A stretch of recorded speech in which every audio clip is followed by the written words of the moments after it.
وہ بخاری میں موجود ہے، تعلیقاً امام بخاری لے کر آئے. اچھا، امام بخاری نے صحیح بخاری میں 1930 سے لے کر 1938 تک یہ مسلسل 9 احادیث رمضان کے مسائل کے اوپر لی ہیں، اور ان احادیث کے چیپٹرز کی باقاعدہ جو ہیڈنگز ہیں نا، ان میں کافی سارے مسائل ترتیب سے لکھ دیے ہیں، لیکن وہ تعلیقاً روایتیں ہیں، ان کی اسناد بیان نہیں ہوئی بھی ہیں. السلام علیکم ورحمۃ اللہ وبرکاتہ. اللہ سے دعا کرتے ہیں کہ آپ لوگ خیریت سے ہوں گے. تو کیا روزے کے درمیان برس کرنے سے روزہ ٹوٹتا ہے؟ تو جو برس کا معاملہ ہے اور مسواک کا معاملہ ہے، جو لوگ کہتے ہیں کہ برس کرنے سے روزہ ٹوٹ جاتا ہے، اس کے بارے میں انجینئر محمد علی مرزا نے کچھ باتیں اس ویڈیو میں بتائی ہیں. اور گالی دینے سے روزہ یا وضو ٹوٹ جاتا ہے، یا ٹی وی دیکھنے سے روزہ وضو ٹوٹ جاتا ہے، اور بھی کافی چیزیں ہیں جو معاملہ بہت سارے لوگوں کے دلوں میں یہ باتیں چلتی رہتی ہیں کہ ہم کیا کریں جو ہماری روزے جو ہے وہ سلامت رہے، یا جو نہ کریں ایسا کوئی کام جس کی وجہ سے روزہ ہماری جو ہے وہ چلی جائے. تو یہ بات جاننی بہت ضروری ہوتی ہے انسان کو، ہر روزہ دار کو، کہ مطلب کس طریقے کا معاملہ ہم رکھیں روزے کے ساتھ. اور روزہ درست ہونا بہت ضروری ہے، اور صرف روزہ رکھ لیا اور سو رہے ہیں تو اور نماز چھوڑ رہے ہیں تو کافی ساری چیزیں ہو جاتی ہیں روزہ کے دوران. تو نماز کا پابند رہیں اور روزہ رکھیں، اور جہاں تک ہو سکے آپ جو ہے کام کریں، نیکی کا کام کریں. اللہ ہم سب کو آسان کرے، روزے کو ہماری حفاظت کرے. آمین ثم آمین. ان کی اسناد جو ہے وہ المصنف ابن ابی شیبہ کے اندر موجود ہیں. ان میں سے ایک یہ بھی ہے کہ ایک صحابی کہتے ہیں کہ میں نے نبی علیہ السلام کو روزے کی حالت میں اتنی دفعہ مسواک کرتے ہوئے دیکھا ہے کہ میں اسے شمار بھی نہیں کر سکتا. یعنی روزے کی حالت میں بھی کوئی شخص مسواک کر سکتا ہے، اور ظاہر ہے مسواک کا بھی اپنا ذائقہ ہوتا ہے، یہ نہیں ہے کہ مسواک کا ذائقہ نہیں ہوتا. تو ٹوتھ برش بھی آپ کر سکتے ہیں، اس سے روزہ نہیں ٹوٹے گا. وہ جو ذائقہ منہ میں آئے وہ آپ نے تھوک دینا ہے، وہ حلق سے نیچے نہ لے کے جائیں تو روزہ کوئی نہیں ٹوٹے گا. اور بہتر یہ ہے کہ آپ ختم سحری سے پہلے کر لیں. ٹوتھ برش کسی نے کرنا ہے، اس میں تو کوئی حرج نہیں ہے، بعد میں بھی کریں تب بھی روزہ نہیں ٹوٹے گا. کیا گالی دینے سے روزہ ٹوٹ جاتا ہے؟ گالی دینے سے نہ تو روزہ ٹوٹتا ہے اور نہ وضو ٹوٹتا ہے. وضو اور روزہ توڑنے والی چیز نہیں ہے. بہرحال یہ ایک فحش کام تو ہے، وہ تو بخاری میں حدیث ہے کہ جس سے روزہ فحش باتوں اور جھوٹ سے نہ روکے، تو گناہ کے کاموں سے نہ روک سکے، تو ایسے شخص کی کوئی حاجت نہیں اللہ کو کہ وہ بھوکا پیاسا رہے. اگرچہ ایک ڈیٹم لیول کے اوپر فرضیت تو ادا ہو جائے گی، لیکن اس کی روحانیت والا معاملہ جو ہے نا وہ ختم ہو جائے گا. فلمیں دیکھنے سے، کرکٹ میچ دیکھنے سے، یہ بھی لوگ پوچھ رہے ہوتے ہیں. جب ہم چھوٹے چھوٹے تھے نا اس وقت لوگ کہتے تھے ٹی وی دیکھنے سے نا وضو ٹوٹ جاتا ہے. بھائی ٹی وی دیکھنے سے وضو نہیں ٹوٹتا. اب تو ٹی وی مساجد کے اندر لگا لیا ان لوگوں نے جنہوں نے ہمیں یہ بتایا ہوا تھا. باپا جانی ہاں مساجد میں اتنے بڑے بڑے ٹی وی لگائے ہوئے. تو کوئی بے حیائی کا منظر بھی دیکھنے سے روزہ نہیں ٹوٹے گا، وضو نہیں ٹوٹے گا، لیکن یہ بنفس نفیس خود ایک برائی کا کام تو ہے، روحانیت کو تو ختم کر دے گا. اور اگر اس میں کوئی بےہودگی والا ایلیمنٹ نہیں ہے کسی میچ وغیرہ میں تو وہ دیکھیں، اس سے کوئی فرق نہیں پڑتا. مسئلہ نمبر 37، روزے کی حالت میں کوئی شخص اپنا روزہ گزارنے کے لیے پورا دن ہی سویا رہتا ہے. ٹھیک ہے، ضرور سوئے، کوئی مسئلہ نہیں ہے، صرف نمازوں کا اہتمام کریں. یہ نہیں ہو سکتا کہ آپ سوئے رہے اور نمازیں بھی چھوڑ دی ہیں. نماز جو ہے اس کی فرضیت روزے سے بھی بڑھ کے ہے، ذہن میں رکھیے گا. یہ کتنی حیران کن بات ہے کہ آپ نے روزہ رکھا ہے اور نماز نہیں پڑھ رہے. یہ تو اسی طریقے سے ہے کہ کوئی فجر کی نماز نہیں پڑھ رہا اور پورا دن تسبیح ہاتھ میں پھیرتا رہتا ہے، نفلی کام کے اوپر اپنی زندگی صرف کر رہا ہے. لہٰذا روزہ دار کو تو اہتمام کرنا چاہیے نماز کا. عموماً لوگ کرتے ہیں، بہت کم لوگوں کے ساتھ ہوتا ہے، لیکن بعض لوگ ہیں جن کو عادت ہے کہ وہ سوئے رہتے ہیں روزہ ٹھنڈا کرنے کے لیے، نماز کے لیے اٹھے، نماز پڑھ کے پھر سو گئے. یہ ہو سکتا ہے نا، فجر سے لے کے آپ زور تک سوئیں، پھر زور کی نماز پڑھیں، عصر کی نماز پڑھیں. بعض اوقات لوگ جمع کر لیتے ہیں اور پھر سو گئے، پھر غروب آفتاب کے وقت جا کے اٹھے، جائز ہے. بلکہ بعض لوگوں کے لیے تو ضروری ہے، بجائے یہ کہ وہ کسی بے حیائی کے کاموں میں پڑ جائیں اور وہ کوئی بےہودہ فلمیں لگا کے بیٹھ جائیں، تو اس سے بہتر ہے کہ ایسا بندہ سو ہی رہے پھر روزے کی حالت میں. ہاں مہربانی کرو، سوتے ہی رہو. روزے کے دوران انہیلر کا استعمال کرنا، جو عموماً جن لوگوں کو سانس کی تکلیف ہوتی ہے نا تو وہ انہیلر یوز کرتے ہیں. اب ظاہر ہے اگر اس کی عام اجازت دی جائے تو پھر تو یہ سگریٹ پینے والے بھی سوٹے لگائیں گے اپنے. تو انہیلر میں ظاہر دوائی بھی اندر جا رہی ہے, حلق سے نیچے ہی اتر رہی ہے, صرف آکسیجن والا معاملہ نہیں ہوتا.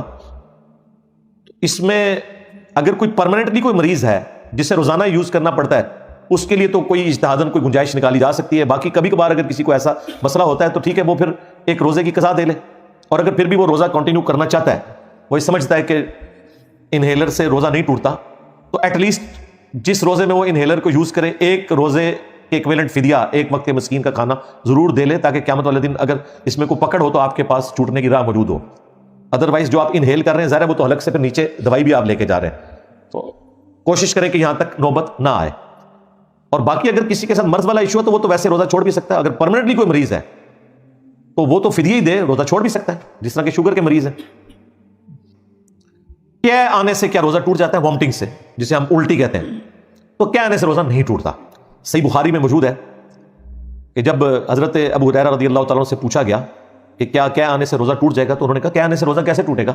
روزہ تو چیز جسم میں داخل کرنے سے ٹوٹتا ہے, جو چیز جسم سے نکل رہی ہے وہ کیسے روزہ توڑ دے گی؟ بڑی لاجیکل بات ہے. اور ساتھ عبداللہ ابن عباس کا قول بھی موجود ہے بخاری میں تعلیقاً, ان کی پوری اسناد مصنف ابن ابی شیبہ میں, کہ جسم میں کوئی چیز داخل کرنے سے روزہ ٹوٹے گا, نکلنے سے نہیں ٹوٹے گا. البتہ اس پہ اجماع ہے کہ اگر کوئی شخص جان بوجھ کے کیا کرتا ہے تو اس کا روزہ ٹوٹ جائے گا. اس کو سپورٹنگ ابو داؤد میں, ترمذی میں روایتیں بھی ہیں, ان کی صحت میں کلام ہے, لیکن اس پہ اتفاق ہے کہ جان بوجھ کے کیا کرنے سے روزہ ٹوٹ جائے گا.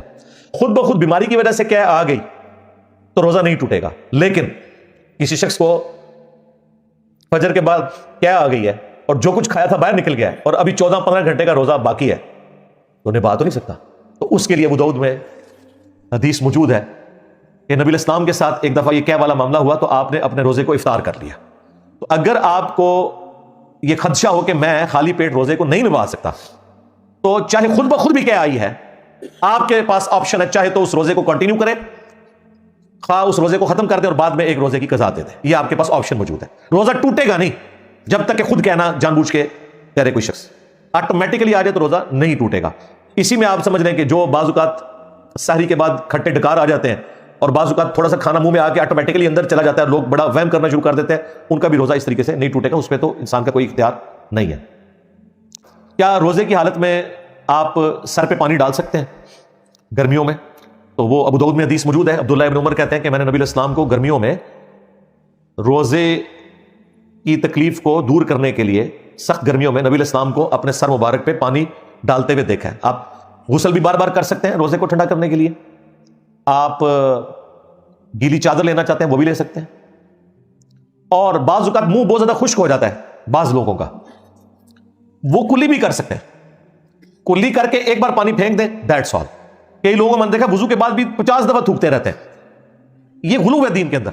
امام بخاری باقاعدہ صحیح بخاری میں تعلیقاً یہ روایتیں لے کے ہیں جو میں نے بتایا, مصنف ابن ابی شیبہ میں پوری اسناد ہے, اور امام بخاری نے ان کو اسپیشل نقل کیا ہے کہ ایک تابعی کا قول نقل کیا ہے امام بخاری نے کہ کلی کرنے کے بعد جو پانی منہ میں رہ جاتا ہے وہ اگر کوئی شخص نگل لے تو اس سے روزہ نہیں ٹوٹے گا. یہ امام بخاری نے باقاعدہ لکھا ہے. مراد یہ کہ کلی کی اب جو منہ میں ٹھنڈک باقی ہے وہ اگر حلق میں چلی بھی گئی ہے, یا اس کی وجہ سے تھوڑا سٹیبل ہو گیا بندہ گرمی میں, تو ٹھیک ہے, اس سے کوئی روزہ نہیں ٹوٹے گا. اور یہ بڑی افیکٹو چیز ہے. بعض اوقات جو لوگ ٹوتھ پیسٹ زیادہ یوز کرتے ہیں نا, تو ان کو پیاس بہت زیادہ لگتی ہے روزے کی حالت میں, یا آپ سحری کر کے سو گئے اور کوئی آپ نے ایسی چیز کھائی بھی تھی اور فجر پڑھ کے آپ سوئے اور 4-5 گھنٹے بعد اٹھے, منہ خشک ہوا ہوتا ہے, اب وہ تو روزہ لگنا شروع ہو جائے گا. تو بھائی کوئی مسئلہ نہیں, غسل کریں, کلی کریں. جیسے منہ میں وہ پانی جاتا ہے نا تو منہ کی خشکی ایڈریس ہو جاتی ہے, وہ کلی آپ باہر پھینک دی, دیٹس آل. باقی جو تری اندر رہے گی وہ آپ کو روزے کو ڈسٹرب نہیں کرے گی. میں سمجھتا ہوں چند قیمتی مسائل جو ہیں ان میں سے ایک مسئلہ یہ ہے جو میں نے آپ کو بتایا, یہ عام لوگوں کا کرٹیکل مسئلہ ہے. کیونکہ غسل جنابت تو آپ کر سکتے ہیں نا روزے کی حالت میں. ابو داؤد میں حدیث ہے نا کہ روزہ دار جب غسل کرے تو اسے چاہیے کہ ناک میں زیادہ اوپر پانی نہ چڑھائے. ظاہر ہے کہ وہ پھر اگر حلق کے ذریعے اندر پہنچ گیا تو روزہ ٹوٹ جائے گا. اس لیے نبی علیہ السلام نے روزہ دار کو کہا کہ اس نے ناک میں پانی احتیاط سے چڑھانا ہے. اس سے ایک چیز تو پتہ چلی کہ ناک میں وہ پانی ڈال سکتا ہے, یعنی ناک میں جو پانی ڈالا اس کی وجہ سے ناک اندر سے گیلا رہ گیا, وہ روزہ نہیں توڑے گا. دوسرا, اگر یہاں پہ کلی کا کوئی ایشو ہوتا تو نبی علیہ السلام کہہ دیتے کہ روزہ دار کلی بھی نہ کرے, کیونکہ منہ میں کچھ نہ کچھ پانی تو رہ جائے گا. ناک کا آپ نے فرما دیا, اب کلی بھی تو کرنی ہوتی ہے نا سٹارٹ میں, تو سنت طریقہ ہے. اس حدیث میں یہ امپلائڈ ہے کہ کلی کرنے سے روزہ نہیں ٹوٹتا, اور وضو میں تو آپ کرتے ہی ہیں, وضو کے علاوہ بھی آپ کلی کر سکتے ہیں. اور یہ میں آپ کو بتاؤں, یہ میں اس لیے اس مسئلے کو کریٹیکل سمجھتا ہوں, میرے ساتھ کئی دفعہ ایسے ہو جاتا ہے کہ میرا منہ بہت زیادہ خشک ہو جاتا ہے سحری کرنے کے بعد, اگر یعنی نماز کے بعد سو جاؤں تو وہ تو 10-11 بجے جب بندہ اٹھتا ہے تو لگتا ہے کہ ابھی روزہ توڑنا پڑ جائے گا, اتنی سخت یعنی منہ میں ایسی فیلنگ آتی ہے اور پیاس لگنا شروع ہو جاتی ہے. تو میں فوراً جا کے 2-3 دفعہ کلی کرتا ہوں, ٹھنڈے پانی سے کلی کریں, دھوپ پھینک دیں, 5-7 منٹ بعد آپ کو لگے گا آپ کو پیاس ختم ہو چکی ہے. اور یہ شریعت نے آپ کو آسانی دی ہوئی ہے, یہ روزہ توڑنے میں نہیں آتا. یہ کریٹیکل مسئلہ تھا, اس لیے میں نے اس کے اوپر ذرا تفصیلی گفتگو کی ہے. روزے کی حالت میں میاں بیوی کو ظاہر ہے کہ وہ احتیاط کرنی پڑے گی اپنے معاملات کی. اس میں بخاری مسلم میں آتا ہے کہ عائشہ کہتی ہیں کہ نبی الاسلام اپنی بیویوں کو روزے کی حالت میں گلے بھی لگا لیا کرتے تھے, بوسہ بھی لے لیا کرتے تھے, یہ بتانے کے لیے عائشہ نے بتایا کہ اس سے روزہ نہیں ٹوٹتا. لیکن ساتھ ہی عائشہ نے کہا کہ تم میں سے کون شخص ہوگا جو اپنی خواہشات پر رسول اللہ سے بڑھ کر قابو پا سکتا ہے. یعنی نبی الاسلام تو اس لیے کرتے تھے کہ ظاہر ہے آپ اس ایکسٹریم لیول کو کراس نہیں کریں گے کہ جس سے روزہ ٹوٹ جائے. اور اس کو سپورٹیو حدیث ہے ابو داؤد میں, نبی الاسلام کے پاس ایک بوڑھا شخص آیا اور اس نے یہی مسئلہ پوچھا اپنے بیوی کے پوائنٹ آف ویو سے, تو نبی الاسلام نے کہا کہ کوئی حرج نہیں, اس سے روزہ نہیں ٹوٹے گا. لیکن تھوڑی دیر بعد ایک جب جوان شخص آیا تو آپ نے فرمایا کہ تمہیں اس چیز کی اجازت نہیں ہے. لیکن یہ اجازت نہ دینا حرمت کے درجے میں نہیں ہے, یہ ذہن میں رکھیے گا. اگر کوئی شخص اپنی خواہشات پہ قابو پا سکتا ہے تو اس کے اوپر کوئی شرعی گرفت نہیں, اس چیز سے روزہ نہیں اس کا ٹوٹے گا. منع اس لیے کیا گیا کہ کوئی ایکسٹریم لیول پہ نہ چلا جائے کہ وہ روزہ توڑ بیٹھے اور پھر 60 روزے اس کے گلے پڑ جائیں. ایک نہیں نبھا سکا اور 60 پھر کیسے رکھے گا مسلسل, تو یہ ایک مشکل کام ہو جاتا ہے. کیا روزے میں بلڈ ٹیسٹ کروا سکتے ہیں؟ بالکل کروا سکتے ہیں. اس کی وجہ یہ ہے کہ آپ جسم میں تو کوئی چیز پرماننٹلی داخل نہیں کر رہے بلکہ جسم سے نکال رہے ہیں. وہ سرنج کے ذریعے, وہ کوئی کھانے کی چیز نہیں ہوتی, سرنج داخل کر کے اس سے خون نکالا جاتا ہے. لہٰذا یہ بالکل درست ہے. اور اس کی اصل وہ حدیث ہے بخاری اور مسلم میں کہ نبی علیہ السلام نے احرام کی حالت میں بھی اور روزے کی حالت میں بھی ہجامہ کروایا, کپنگ کروائی, اور کپنگ میں خون نکالا جاتا ہے. بخاری اور مسلم میں ایک اور حدیث ہے کہ عبداللہ ابن عمر جو ہیں وہ شروع میں تو کپنگ کروایا کرتے تھے روزے کی حالت میں, لیکن بعد میں پھر وہ رات کے وقت کپنگ کرواتے تھے, چھوڑ دیا تھا. اور اس کی ریزن پھر بخاری اور مسلم میں انس بن مالک سے جب پوچھا گیا کہ کیا روزے کی حالت میں ہجامہ کروانا گناہ ہے, انہوں نے کہا نہیں, صرف کمزوری کی وجہ سے منع کیا جاتا ہے کہ کوئی شخص اتنا کمزور نہ ہو جائے کہ اسے روزہ کھولنا پڑے, تو اس لیے. ادروائز اگر کوئی روزہ اس کے کھلنے کا مسئلہ نہیں ہے تو وہ کروا سکتا ہے. تو بلڈ ٹیسٹ میں تو اتنا سا خون نکلتا ہے, اس سے تو کوئی کمزوری نہیں ہوتی. لیکن اگر بلڈ ڈونیٹ آپ کریں تو اس میں چانس ہوتے ہیں کہ روزے کی حالت میں اگر آپ نے بلڈ دیا تو انسان بعض اوقات کمزوری کی وجہ سے بے ہوش بھی ہو جاتا ہے. تو وہ اگر مجبوراً کسی کو دینا پڑے تو وہ ایک روزہ یعنی توڑ دے, افطار کر لے اسی وقت, اور بعد میں ایک روزے کی قضا دے دے. روزے کے دوران ٹیکا یا ڈرپ لگوانا, اب اس میں علماء کی 2 آراء ہیں. ایک طرف وہ علماء ہیں جو یہ کہتے ہیں کہ جی اگر آپ نے ٹیکا گوشت میں لگوایا تو کوئی مسئلہ نہیں ہے, البتہ اگر آپ نے وین کے اندر لگوایا تو ٹوٹ جائے گا, اور ڈرپ تو ظاہر ہے لگتی وین کے اندر ہے. ہمارا اس میں موقف یہ ہے کہ دونوں صورتوں میں آپ کو روزے کی حالت میں یہ کام نہیں کرنا چاہیے, افطار کے بعد کریں. کیونکہ صحیح بخاری میں تعلیقاً ہے جو میں نے بتایا, وہ اکٹھے مسائل امام بخاری نے لکھے ہیں. ان میں عبداللہ ابن عباس کا ایک قول ہے کہ جسم میں کوئی چیز داخل کرنے سے روزہ ٹوٹتا ہے, جسم سے کوئی چیز نکلے اس سے روزہ نہیں ٹوٹتا. تو اس میں دیکھیں کتنے مسائل ثابت ہو گئے کہ خون نکلنے سے روزہ نہیں ٹوٹے گا, آنسوؤں سے نہیں ٹوٹے گا. اسی طریقے سے جسم میں کوئی چیز داخل کی, تھا وہ کھا کے داخل کی یا اس طریقے سے جسم میں, اب دیکھیں جون جولائی کے روزوں میں اگر کوئی شخص ڈرپ لگوا لے تو اسے پیاس نہیں لگے گی, ظاہر ہے وہ پانی کی کمی تو خود بخود پوری ہو جائے گی.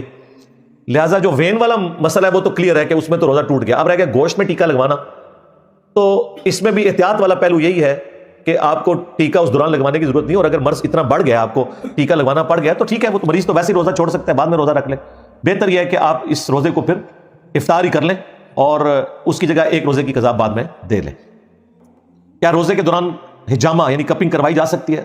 تو وہ ہم پہلے ڈسکس کر چکا بلڈ ٹیسٹ والے کیس میں کہ بخاری مسلم ہے کہ نبی اسلام نے کپنگ کروائی ہے.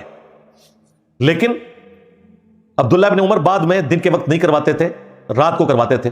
وہ بھی بخاری مسلم میں آیا, اور صحیح بخاری میں یہاں تک آیا جب انس بن مالک سے پوچھا گیا تو انہوں نے کہا کمزوری کی وجہ سے ایسا ہے کہ آپ دن کے وقت کپنگ نہ کروائیں, بلڈ نکلنے سے کمزوری نہ ہو جائے, روزہ افطار کرنا پڑ جائے, ادروائز گناہ کوئی نہیں ہے اس میں.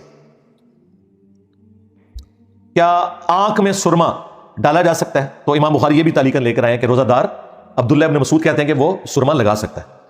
اب رہا دوائی والا مسئلہ. اب سرما تو ایک سالڈ چیز ہے, وہ تو آنکھوں میں رہتی ہے. اب دوائی والا مسئلہ یہ ہے کہ دوائی جو آنکھ میں ٹپکائی جاتی ہے تھوڑی دیر بعد حلق میں اس کا ذائقہ آ جاتا ہے, اس لیے دوائی والے معاملے میں آپ احتیاط کریں. ہاں پانی ڈال سکتے ہیں, وہ کوئی مسئلہ نہیں ہے. البتہ اگر کوئی سرمے کے اوپر قیاس کرتے ہوئے دوائی بھی آنکھوں میں استعمال کرتا ہے, حنفی تو کہتے ہیں کہ روزہ ٹوٹ جائے گا, لیکن یہ اجتہادی مسئلہ ہے. میں تو بہرحال اوائڈ کرتا ہوں کہ آنکھوں میں دوائی نہ ڈالوں روزے کی حالت میں. لیکن اگر کوئی ڈالتا ہے اور وہ اس سے سہارا لینا چاہتا ہے تو یہ مسئلہ اجتہادی ہے, اور جیسے اس کے حلق میں کوئی ذائقہ آئے وہ تھوک دے, 1-2 بار تھوکنے سے مسئلہ ایڈریس ہو جائے گا انشاءاللہ. ناک میں پانی ڈالنا, وہ ابو داؤد میں حدیث موجود ہے کہ نبی علیہ السلام نے فرمایا کہ روزہ دار جب غسل کر رہا ہو تو ناک میں زیادہ اوپر پانی نہ کھینچے. ڈال تو سکتا ہے, زیادہ اوپر نہیں کھینچے گا کیونکہ روزہ ٹوٹنے کا اندیشہ ہے, تو وہ احتیاط ہے. ادروائز ناک میں پانی ڈالنے سے روزہ نہیں ٹوٹتا. اسی طریقے سے مسئلہ نمبر 30, ہنڈیا کا ذائقہ چکھنا, نمک مرچ وغیرہ چکھنا. بعض اوقات جلاد قسم کے خامد ہوتے ہیں, وہ نمک کے اوپر ہی عورتوں کے ساتھ لڑائی شروع کر دیتے ہیں. تو اس کا حل پھر یہی ہے کہ عورتیں ویسے تو میتھمیٹیکلی کیلکولیٹ کر کے آپ کھانے کو پکائیں, نمک تھوڑا کم ہی ڈال لیں, کام کا تو علاج ہے, زیادہ کا نہیں ہوتا. تو پھر بھی اگر کوئی بہت زیادہ وام کسی نے نکالنا ہے تو وہ بخاری میں تعلیقاً آیا ہے, مصنف ابن ابی شیبہ میں بھی اور باقی کتابوں میں اسناد موجود ہے کہ روزہ دار ہنڈیا کا ذائقہ چکھ سکتا ہے. چکھ کے پھر وہ تھوک دے گا, اندر نہیں نکلے گا, زبان پہ رکھنے سے وہ نمک مرچ کو چیک کر سکتا ہے. مسئلہ نمبر 31, اگر خود بخود مکھی چلی جائے,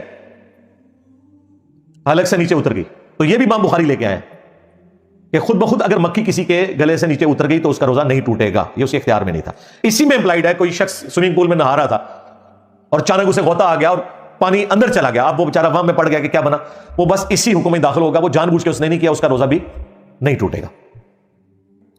کلی کرنے کے بعد جو تھوک منہ میں رہ جاتا ہے وہ میں نے آلریڈی اس میں بیان کر دیا, اور اس کی اصل وہ حدیث جو میں نے بیان کر دی ابو داؤد میں کہ نبی علیہ السلام نے ناک میں پانی زیادہ اوپر کھینچنے سے تو منع کیا ہے, لیکن کلی سے منع نہیں کیا. اور روزے میں آپ وضو بھی کرتے ہیں, لہٰذا کلی والا جو مسئلہ ہے, اگر کوئی شخص کلی کرتا ہے اور منہ میں جو ٹھنڈک باقی رہ جاتی ہے وہ اس کے روزے کو نہیں توڑے گی, اور بار بار وام کرنے کی ضرورت نہیں, ایک بار تھوک لیا کافی ہے. اور صحیح بخاری میں بھی امام بخاری کتابی کا قول لے کر آئے ہیں کہ کلی کرنے کے بعد جو منہ میں پانی رہ جاتا ہے, جو اوائڈ ہو ہی نہیں سکتا, اس سے روزہ نہیں ٹوٹے گا.